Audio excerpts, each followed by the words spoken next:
बड़ी दिलफरेब मुस्कुराहट उभर आई। उसने मेरा दूसरा हाथ भी पकड़ लिया और मुझे आहिस्ता आहिस्ता अपनी तरफ खींचने लगी। मुझ पर अजीब सी कैफियत तारी थी, सनसनाहट पूरे बदन में फैलती जा रही थी। उसकी नजरें मेरे चेहरे पर मरकूज थी।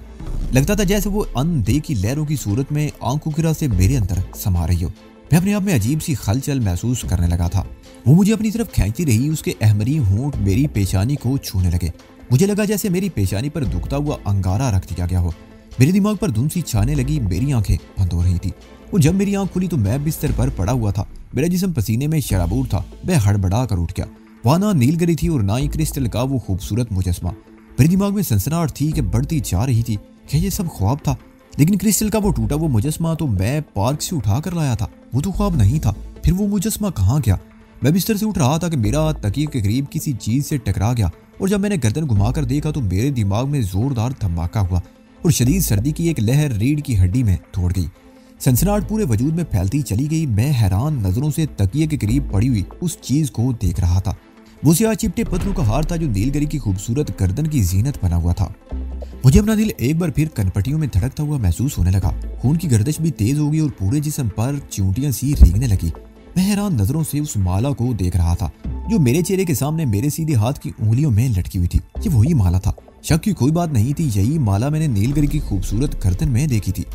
नीलगिरी क्रिस्टल का टूटा हुआ मुजस्मा जो मैं एक पार्क से उठा कर लाया था और वो मुजस्मा एक हसीन इंसानी पैकर में ढल गया था। वो ये माला उसकी गर्दन में थी। नीलगिरी हसीन थी, बहुत ही हसीन। उसने अपने बारे में एक अजीब इंकशाफ किया था। वो हिमालय की बर्फ चोटियों की बासी एक बहुत महान शक्ति थी जिसे हासिल करने के लिए हजारों साल से पंडित, योगी और बहुत से लोग जाप और तपस्या कर रहे थे, लेकिन कोई आज तक आधा रास्ता भी तय नहीं कर पाया था। ऋषिकेश में बुद्ध योगी गौतम बुद्ध ने अग्नि नाग पर काबू पाने के लिए मुझे एक योग बताया था और मैंने तपस्या शुरू कर दी थी। मैं नहीं जानता था कि किसी शक्ति पर काबू पाने के लिए पंडित और योगी जाप के दौरान क्या मंत्र पढ़ते हैं। मुझे भी गौतम बुद्ध ने कुछ नहीं बताया था, लेकिन पहले रोज जब मैं योग का आसन इख्तियार करके बैठा था तो मेरे दिल से बेइख्तियार अल्लाह का नाम निकला था और फिर मैं जब भी जाप पर बैठता दिल ही दिल में अल्लाह का विर्द करता रहता। इसके सिवा कोई और मंत्र कभी मेरे दिल में या मेरी जबान पर नहीं आया था। मेरी जाप में भी कभी बाकायदगी नहीं रही थी, लेकिन शायद ये अल्लाह का पाक नाम था जो मुझे मंजिल के करीब लाता चला गया था। इसमें शुबा नहीं कि मैं अपने अंदर छुपी हुई अग्नि नाग की शक्ति पर काबू पाना चाहता था, लेकिन मेरे दिल में कोई ख्वाहिश नहीं थी। ना तो मुझे जन की हवस थी ना जर की। मैं किसी हसीन औरत के हुसूल के लिए ये मंत्र नहीं कर रहा था, ना ही मैं दुनिया पर हुकूमत करने का ख्वाहिशमंद था। मैं तो बुराइयों के खिलाफ एक जंग लड़ रहा था। मेरे दिल में ये ख्वाहिश जरूर थी कि मैं इस दुनिया से बुराइयों का खात्मा कर दूं, लेकिन मैं अकेला था और दुनिया बुराइयों से भरी हुई थी। उन खुदरू कांटेदार झाड़ियों की तरह जो कदम कदम पर पैरों से लिपट कर रास्ता रोक लेती थी। लेकिन मुकाम शुक्र था कि इस खारदार में ऐसे चंद लोग भी थे जो मेरा सहारा बनते रहे थे और मैं आगे बढ़ रहा था। मैंने जब वो योग शुरू किया तो मेरे दिल में ऐसी कोई नीयत नहीं थी कि मैं ये महान शक्ति हासिल करके दुनिया को अपने कदमों पर झुकने पर मजबूर कर दूं। मेरी रियादत और जाब में जिस तरह आदम तोजीही और तवील वक्फे आ रहे थे, उस हिसाब से तो मुझे इस जगह पर होना चाहिए था जहाँ से मैंने सफर शुरू किया था। लेकिन ये अल्लाह ताला का बबरकत नाम था जो मुझे इस रास्ते में आगे लेता चला गया था। इसमें शुबा नहीं कि अग्नि नाग बहुत महान शक्ति थी और मैंने अब तक लोगों से जो कुछ भी सुना था उसके मुताबिक बाकी तमाम शक्तियां उसके सामने ही थी। लेकिन हकीकत यह है कि मैंने कभी संजीदगी से उसके बारे में सोचा भी नहीं था। मैं तो अपने ही मसाइल में उलझा हुआ था। मैं शुबा को छुड़ाने के लिए देशमुख जैसे बदमाश का पीछा करते हुए यहाँ तक आ गया था और हमारे हालात कुछ इस कदर पेचीदा हो गए थे कि मुझे किसी और तरफ तवज्जो देने का मौका ही नहीं मिल सका था। बेचारी मैगना मेरी वजह से मारी गई थी। वो खुद शदीद जख्मी और बिमला मौत के मुंह से लौट आई थी। हालात की गंभीरता मुझे जरा सा मौका मिला था और मैंने अपनी योग की रियादत दोबारा शुरू कर दी थी। इसी दौरान जहां जनरल खुराट के आदमियों से टकराव हो गया था। सैमसंग को इंस्पेक्टर बरिंद्रा ने अपनी तहवील में लेकर इस तरह गायब कर दिया था जैसे इस दुनिया में उसका नामो निशान ना रहा हो। गुज़िश्ता रात मुझे सोमबा ने फोन करके बुलाया था कि उसने देशमुख के एक आदमी को पकड़ा है। देशमुख के उस आदमी से कुछ बातें काम की मालूम हुई थी और वहां से वापस आते हुए मुझे पार्क में क्रिस्टल का वो टूटा वो मुजस्मा मिला जिसे मैं उठाकर घर ले आया था और वो मुजस्मा एक जिंदा औरत का रूप धार गया था। उसने अपना नाम नीलगिरी बताया था और उसने जो इंकशाफात किए थे वो सनसनीखेज थे। नीलगिरी वो पुरस्कार शक्ति थी जिसके उसूल के लिए लोग हजारों साल से जाप कर रहे थे, तपस्या कर रहे थे और कठिनाइयां झील रहे थे, लेकिन कोई अभी तक अपने मकसद में कामयाब नहीं हो सका था। लेकिन गुज़िश्ता रात ही वो महान शक्ति एक हसीन तरीन औरत नीलगिरी के रूप में मेरे घर में मौजूद थी। शायद ये एक ऐसा हसीन सपना था जो हर शख्स देखना चाहता हो। मैंने भी रात को शायद कोई ख्वाब देखा था। क्रिस्टल का बेजान मुजस्मा इंसानी रूप कैसे धार सकता है, लेकिन हकीकत को झुठलाना भी मेरे इख्तियार में नहीं था।